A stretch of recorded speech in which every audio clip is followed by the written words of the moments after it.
can tell from that opening sequence, there have been some terrific moments here in this past week, the first opening week, and we still got a week to go. You're right. Unfortunately, though, the U.S. is not dominating these games, but Team USA still has plenty to celebrate. And they're close to getting more medals. I mean, ice dancing and hockey, so their games are still going strong for the United States. Exactly still right. Chances. Ice dancing, in fact, got underway last night. Things got kicked off in real style. Stakes will be even higher, though, as the competition reaches its real crescendo tonight. Madison Hubble and Zach Donahue skated themselves into third place during last night's short dance. Maya and Alex Shibutani, they're in fourth place after a really solid night. Sibs just 0.02 of a point behind Hubble and Donahue.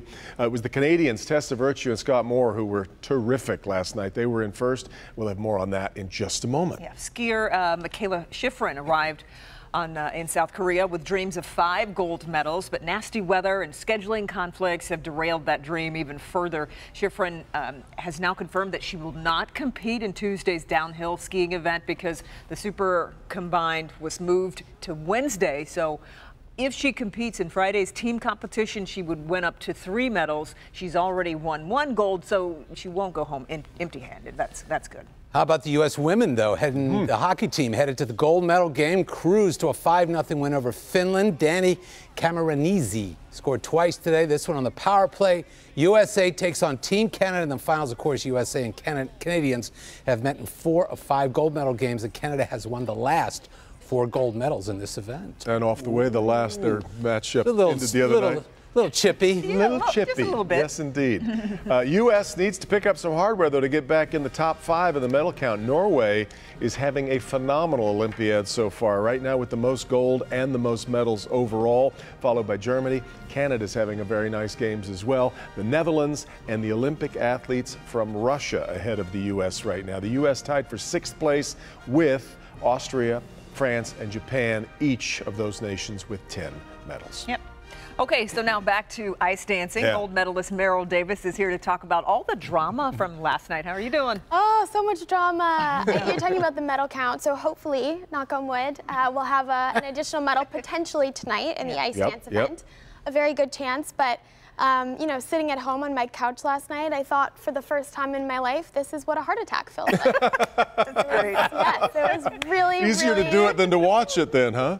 It is easier to do it than to watch it, yes. Wow. And, you know, especially when you're friends with so many of the competitors and I fully understand what they're going through and how nerve-wracking it is.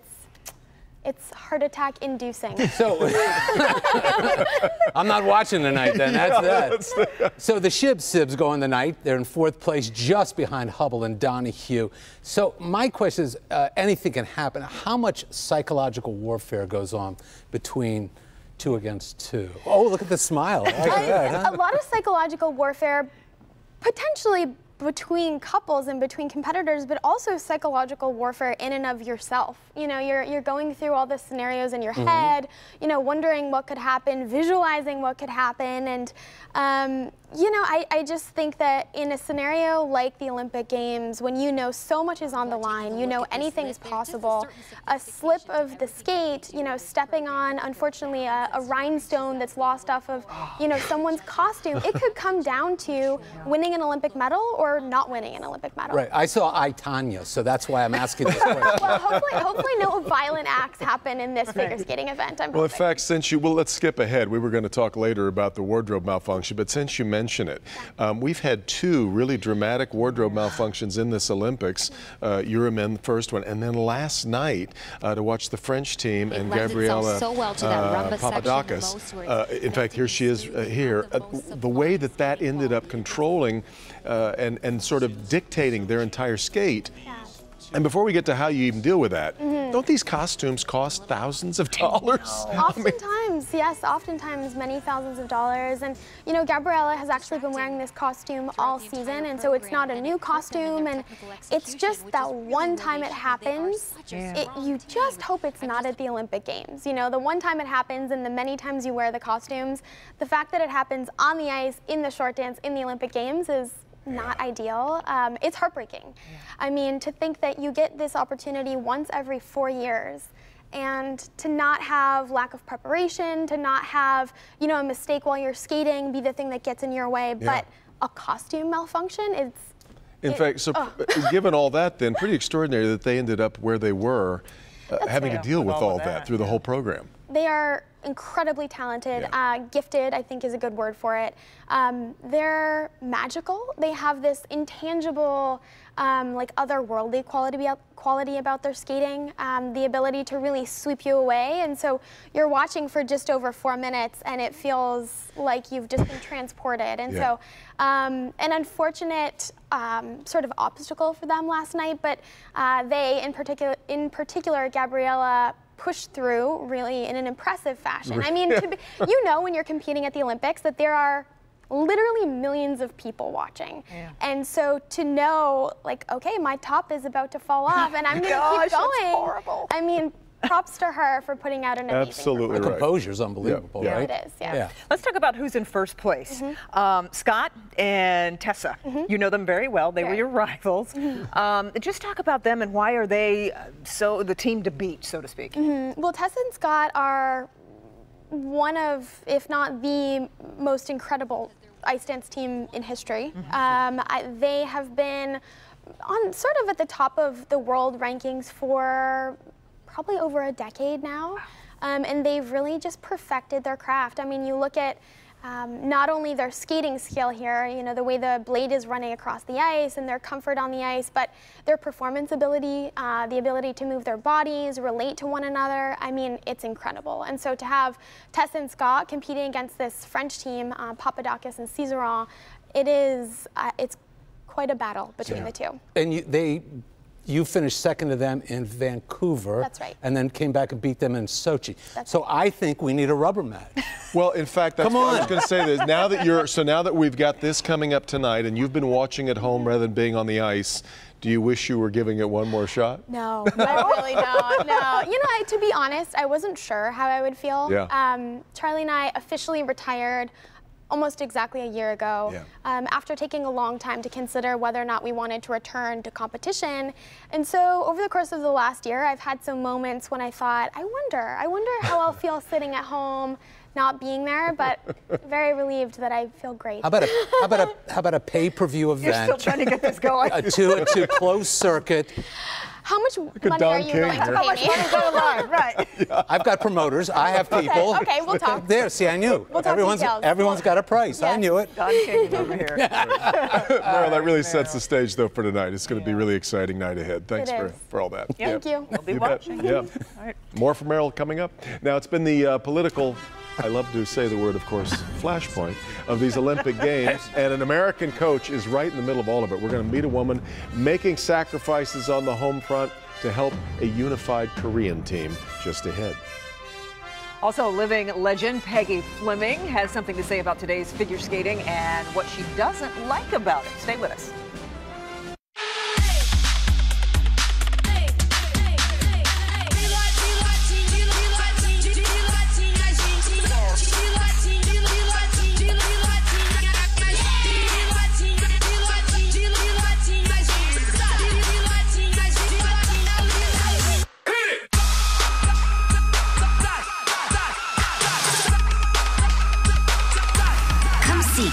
Caribbean.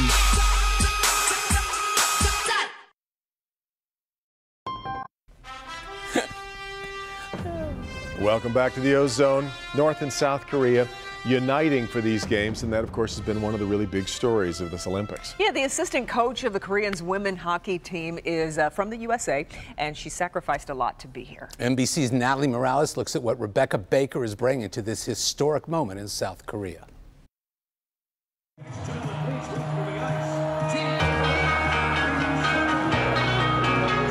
Like all coaches, Rebecca Baker watches her players like a hawk from her perch behind the bench. And history begins. But with the eyes of two Koreas and the world watching, these games are different. With great attention being paid on this game for reasons not just for hockey. Baker is an assistant coach for the Korean Women's Unified Hockey Team, made up of 35 players from both North and South Korea. While a lot of attention has been paid to the politics, Baker says it's really all about the hockey. What about seeing this team united in a common goal? What do you think that represents for sort of this moment in time? Yes, I think it's special that we're united for a common goal and that we're working hard together to be able to try and achieve that. There you are, the American in the middle of this team. What do you think you bring to the table as the American coach? I don't really look at where they're from, and that's what I come into it, and the mindset that I have is that no matter where you're from, I want to show you love and respect, and I want to coach you the best way that I can. On skates all of her life, Baker's at home on the ice. She played on Team USA's under-18 national team and was the goalie for the University of Wisconsin when they won the 2011 NCAA National Championship. Baker became the South Korean goalie coach 3.5 years ago after offering to help her high school classmate Sarah Murray, the team's head coach. She's lived with the team full-time since July, immersing herself in the culture and learning the language with help from a fellow coach. She's learning English and I'm learning Korean, so every day she'll teach me a couple words, I'll teach her a couple words. Baker has only seen her husband Mitch, who she met on the ice, 4 times this year. He's here to share her Olympic dream. This is our Olympics. We're doing this together. That even though I'm the one that's coaching in the Olympics, that this is us doing it together.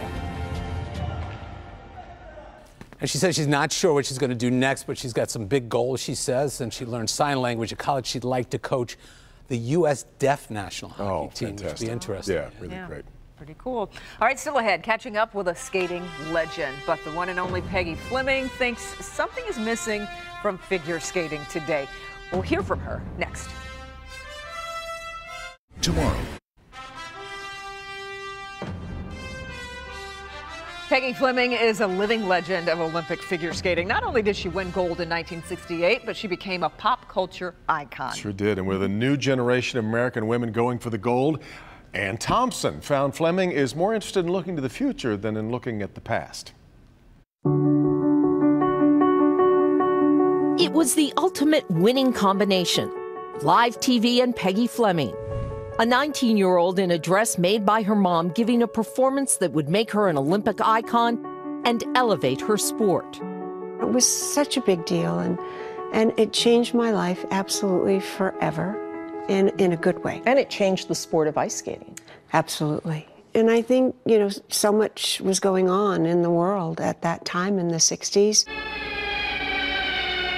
An American teenager offering an elegant counterpoint to a turbulent time. I wanted the audience to feel what I was feeling. I loved my music, and I felt beautiful moving to it.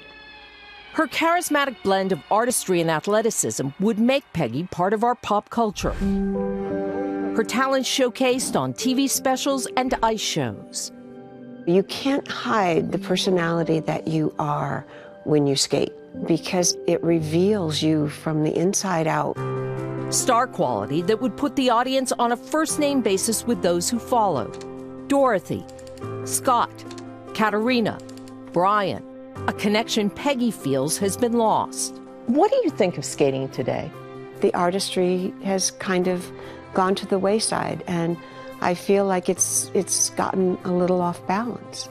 I mean, it is a sport, but it's also an art. Something she hopes to revitalize with the Peggy Fleming Trophy and its inaugural competition this summer. The jumps aren't counted anymore if you do a triple or a double. It's how you execute it. When it's done right, when you have the music, when you have the costume, the choreography, and the talent. I mean, when it all comes together, it is the best event to watch. And putting Brady or Nathan or Mariah on a first-name basis with America, as Peggy has been for 50 years. It's really been a great debate in skating for both men's and women's for a long time now, the artistry versus the athleticism angle of this. I guess I could argue it both ways. Right. I don't know. I mean, both of them, I like them. It looks good to me. Half the time, I don't know what I'm watching. I just know it looks good. Yeah. And if they fall, you know they haven't done well. Well, that's kind of pretty much the bottom line. Our pal Todd Eldridge, though, was, you know, such an elegant skater. Couldn't, you know, the quad leap thing sort of moved him out off to the side at a time when his artistry was really strong. Yeah. So, by the way, we assume Peggy Fleming will be watching tomorrow night. Sure Ladies she Short will. program, and you'll see that here in prime time on NBC. But first, still ahead, dumplings are on the menu in yeah. tonight's soul food. Just because this is finger food doesn't mean it's easy to make. More traditional Korean cooking coming up next. Stay with us. Watch Olympics. Well, thanks to Bernie and thanks to a wonderful family in Chesterfield Township, we've been learning about the wonderful Korean food during the Winter Games. Yeah, Bernie, this could have been like the best time that you've had ever, like tasting the food. And honest to goodness, saying thanks, Bernie, that means nothing. Thanks to this family. And I mean, it takes a lot of time and a lot of energy. Take a look.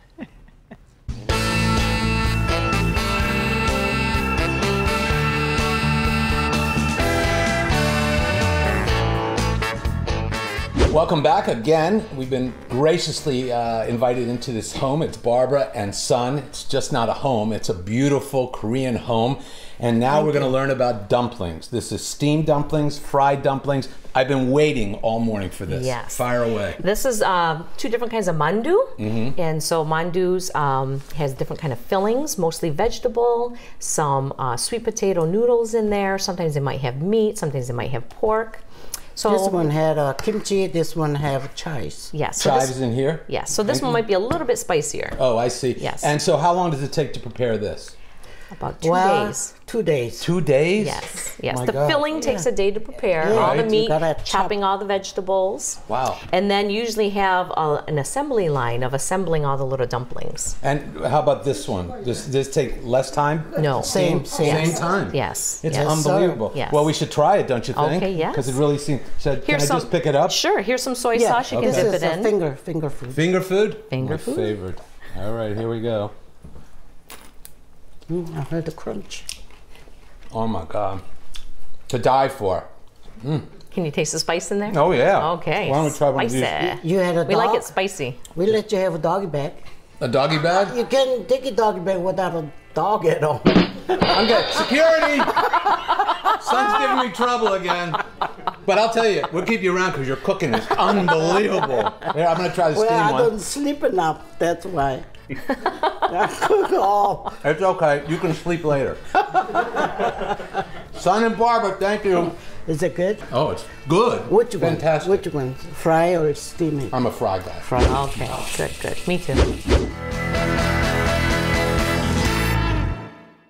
Again, she's going to make an appearance here live Friday night at 7:30. Son is a character. Unbelievable. It's really great. Yeah. I told you from the start. But you preferred the fried to the steamed. Much more. Yeah, the good. Yeah. We heard the crunch. Looked great. Looked good. We're counting down to a big night of ice dancing and much more. We'll have a primetime preview when the Olympic Zone comes right back. And now we get that check of the temperature for the Pyeongchang area. The current temperature in Pyeongchang is brought to you by the Nest Learning Thermostat.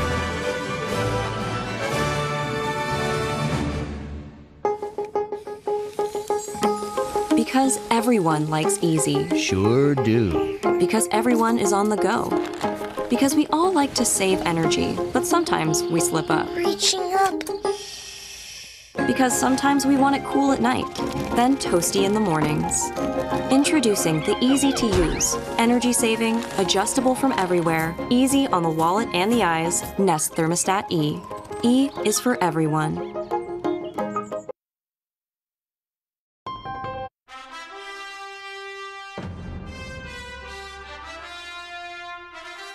Hi there, Mike Tirico in the International Broadcast Center. Coming up tonight on NBC, figure skating. The American siblings, Maya and Alex Shibatani, are one of 3 U.S. tandems on the ice in the free dance. The U.S. is trying to win a medal in this event for the 4th consecutive games. Lindsey Vonn and the fastest women on snow will be back on the slopes training for the downhill. We've also seen some thrilling competition in luge and skeleton at the sliding center. Now bobsled continues with medals at stake in the 2-man competition. Plus, American Maddie Bowman soaring for a repeat gold in freestyle skiing's halfpipe competition. All that and more coming up tonight on NBC. A lot to watch while we try to figure out why a Russian was sent home for doping in curling. Curling of all things. Still working that one out in Stunning. my head. Yes, a little odd. Yeah, indeed. Okay, well, we'll all be back here tomorrow at 7:30, including Meryl Davis. She's been great these past couple of weeks. She'll be talking about the ice dancing results and ladies figure skating as well. So hope you'll join us a little later on this evening. We got our Local 4 News 11 coming up, probably closer to 11:30 this evening. But for now, stay here for live Olympic coverage from Pyeongchang, South Korea on NBC. Have a great night. See you later.